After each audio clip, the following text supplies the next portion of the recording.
Hey everyone, it's TJ. Welcome back to New Zealand Mysteries. Thank you to all my returning subscribers. It's awesome that you keep coming back and I adore you. And if you're new, just give me a chance. You might find that you like the stories that I do and stick around. We're looking today at a case that's heartbreaking and it's horrible. The heartbreaking disappearance of a 14-year-old Kirsa Jensen. This happened in the 1980s and it remains unsolved. So let's take a look. I'm going to take a look at Wikipedia first and look at this place called Awatoto. Awatoto is a coastal suburb area located near Napier, Hawke's Bay, New Zealand. The New Zealand Ministry for Culture and Heritage gives a translation of stream for hauling canoes for Awatoto. Awatoto had a population of 309 at the 213 New Zealand census. I can't imagine it would go much further or get many more people. Awatoto is located approximately 5 kilometres south of the Napier city centre on the coast of Hawke's Bay on the east coast of the North Island of New Zealand. And I've been learning Māori language, so I can say place names and things like that the proper way, but I am learning, so bear with me. Now we're going to take a look at Google Maps. This is obviously the North Island of New Zealand, and that big red place on the east coast is where we're wanting to go. So if we have a look, Napier here and Hastings down here are sort of biggish towns, and Awatoto is on the coast there, and I've seen pictures and it's absolutely beautiful, but everywhere in New Zealand is beautiful, just another place. Let's get into it. I was very aware that I had this fear that I might lose her one day. I didn't know how, but it was just almost an alert signal, and it was like it was sort of playing out in front of my eyes when it did happen. Not long before the day she disappeared, she was out riding Commodore. She knew, and I knew without us having to talk about it, that she needed to be home by about 5. This particular day she came rushing round to the kitchen window with Commodore, and I think it was 5:10, and she said, "I'm so sorry, I'm late, Mum. I knew you'd be so worried." So that was a clip from the podcast called The Lost from Radio New Zealand, which I'm going to have links obviously in the description below for everything. We're looking at stuff.co.nz, and this is what happened to missing girl Kirsa Jensen, and this was published in 2017 by Paloma Magoni. Time is running out for Robin Jensen, Kirsa's mum, and gosh, that smile's beautiful. The 72-year-old hasn't seen her daughter Kirsa in more than 34 years. Kirsa Jensen was 14 when she went missing while riding her horse Commodore along a Napier beach on the first day of spring in 1983. The terrible story gripped the country for weeks, months and years. Teenage girls weren't meant to just disappear in broad daylight. Not here. Not like this. Yet while the mystery remains unsolved, Robin's questions just remain. And I think, I've said before, for missing persons, the family of missing persons, it must be so hard when there's no answers and, no finality or closure of any kind if they can't bring their loved one home and have a place where they can go and grieve. Must be just terrible. The terrible story, read that part. What happened to Kirsa, the animal-loving teenage girl who would be 49 next month? I remember saying to my sister-in-law on the Sunday. Great day I'm having on the computer today. This is the topic of the new RNZ podcast, The Lost, which you can listen to, and I'll have links. Despite the passage of time, Robin's determination to find her daughter hasn't faded. It's only become more urgent. Rather than time being a healer, it's opening a new wound as the fear grows her own life could end before she is able to put Kirsa to rest. She says, "She's my daughter. She is just so very precious to me, and the longer it goes, the harder it is, because one day I may be dead and she may not be found." What an awful feeling that must be. To be able to locate her and put her in a decent place to rest forever is vitally important to me. On September the 1st, 1983, she had planned to go riding with her friend. Rain had stopped her from getting Commodore some exercise, but the sun was out that day. Her friend cancelled, but Kirsa was still keen to go to the beach. She got Commodore ready and said goodbye to her mum about 2:45 p.m. At 5 p.m, Robin began to feel anxious. At 5:45 p.m, she phoned the police, and her mum wasted no time. She knew something was wrong straight away. Not long after that, Robin heard a horse had been found loose near a bridge in Awatoto, about 7 kilometres from the vicarage. It was Commodore, and Kirsa was missing. The police initially thought Kirsa could have fallen off her horse. They found parts of a bridle and hoof prints on the beach near a gun emplacement next to the Taikuri River, but the investigation led them to believe someone was responsible for her disappearance.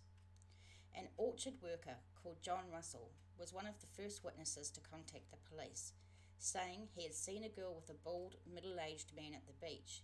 He would later become the prime suspect in the case. In 1985, he confessed to Kirsa's murder, but later recanted, telling the Homes program he had been mentally ill. No charges were ever laid.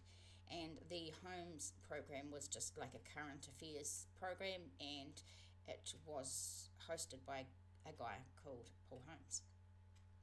Robin believes her daughter was attacked and kidnapped near the gun emplacement. As time gnaws at her, she hopes talking about Kirsa again will help find her daughter.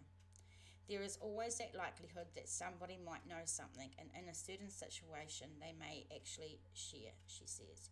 And that's why we're doing this. It's why I do what I do, because you guys are amazing at sharing this information around Facebook and YouTube, and you just never know which person might see it and might actually share. Robin has kept Kirsa's old riding jacket, which still has her old pins from the Whakatane and Hawke's Bay Hunt clubs on it. If Kirsa is ever found, she'll be buried with it. Someone once asked Robin if there will ever be a time when she stops looking for her daughter. I said, "How stupid can you be? A mother doesn't forget her child. I could no more forget Kirsa than fly to the moon. She's part of me and she's very important. A mother doesn't forget her baby," she says. "Until the day I die, I'll keep hoping. I will never give up hope." Those are really powerful words, and they do give me a bit of a choke in my throat, to be honest. So information here on who you can call, but we'll have all that information as well in the description box below. Napier Police on 068310 700, or of course Crimestoppers, which we will look at. Before we move on to the next article, if you do have any information, of course, Crimestoppers is really anonymous, 0800 555 111. You can call police on 105. nzmissing@gmail.com if you want to do any case suggestions. We are on podcast and Facebook. Thank you to anyone who has gone to buymeacoffee.com/NZ Mysteries and shouted me a $3 coffee. I appreciate it very much. If you'd rather use PayPal, the link is in the description box below if you're on YouTube, if you're on podcast, in the show notes. Please don't forget to like and subscribe. It's a really great way to support the channel. All this information will be in the description box below. Let's get back into it. So now we're going to nzherald.co.nz, and I think they got this from Hawke's Bay today. Cold case mystery: has the killer of Kirsa Jensen taken his secret to the grave? This was published in 2018 by Doug Lang. Former top police officer Ian Holyoake wonders whether the killer of Napier schoolgirl Kirsa Jensen took the secrets to his grave. But the now 77-year-old, who was head of the Napier CIB at the time the 14-year-old schoolgirl disappeared on September 1983, has revealed the all-consuming impact of the case. The diversion of a stupid, bloody white truck, which probably never existed, and his ongoing search for inspiration to bring the long-running mystery to an end. He often goes to St Paul's in the capital. He sat in the cathedral thinking for half an hour or so about Kirsa, possible closure for grieving parents Dan and Robin Jensen, and of what his expansive team might have missed in not being able to find either a body or a killer. They say there will always be a one big case you'll never solve. He says this could be that one. I've sat in churches and thought and tried all sorts of things, but we still haven't come up with any solutions.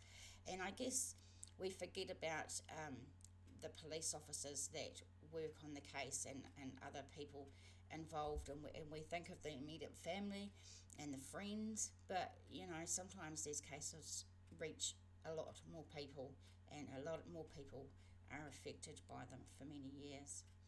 Of course, Kirsa Jensen, daughter of St Augustine Anglican church minister and a schoolteacher mum, disappeared while on an after-school ride with horse Commodore. The alarm was raised after she failed to return home as expected about 5 p.m.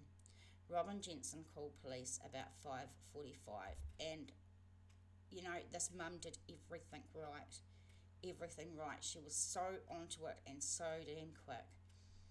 Concerns escalated when the horse was found tethered near an old World War II gun emplacement on the Napier side of the Tuatai Kuri River mouth, but there was no trace of the girl, who was a pupil at Colenso High School. She would have turned 15 3 months and 2 weeks later, and 50 this coming December, although this was in 2018, so it's 52. Amid nationwide publicity and an offer from Napier newspaper The Daily Telegraph to post a $5,000 reward, information came from several people based on what they'd seen in the area. Among these was Whakatu orchard worker John Russell, who initially told of driving past and seeing a girl talking to a man holding her at arm's length and near a parked white truck. Much publicity focused on further information about the truck, and police spent some time focusing on Russell, establishing that his movements appeared to be kosher and suitable for an alibi. During the process, Russell was to tell police he was that man to whom he had referred, and that he had been driving past when he saw a girl with a horse and turned back to see if she was all right. He said the girl had blood on her face and told him she had fallen from the horse and someone had gone to contact her parents. Police searches of his vehicle and home did not find anything to suggest Kirsa had been there, but police did establish a piece of rope used to tear the Commodore matched rope from an awning Russell had been getting rid of on behalf of his employers. The Kirsa Jensen case took a bizarre twist when John Russell made a confession in 1985. At one stage, he drove to TV studio Avalon in the Hutt Valley wishing to confess and crashed on the way back to Hawke's Bay. He later retracted the confession and told interviewer Paul Holmes he had been mentally ill. Apparently tormented by his association with the events or the inquiry, he spent time in psychiatric institutions and took his own life in 1992 when he was found dead in a Hastings boarding house. Holyoke remains open-minded on whether Russell was their man and does wonder how much the stupid bloody white truck, which probably didn't exist, may have interfered with people's recollection or views on what they may have seen, to the extent there may still be crucial evidence that was never reported to the police. Very interesting. He recalls getting a call from a fellow officer telling him of Russell's death and the suggestion he keep an eye on his mail in case there had been a departing confession, but nothing ever came. And here we are in 2020 and the case remains unsolved. Part of me thinks, why would someone confess to a crime they didn't commit, especially to a murder or disappearance? And it has to be murder by now. But then you see all these shows from America and everything like that, and apparently it's quite common. and people do it for many different reasons, and obviously this guy was mentally ill. So let me know what you think in the comments below. Did you hear about this case? Do you remember this case? Were you living in Awatoto around the time? And yeah, it's very sad. If you know something, please call the numbers, and if you think this is worth sharing, please share and see if we can rustle up some information. Thank you for joining me once again. I really appreciate it, and I will see you next time in the next story. See you guys.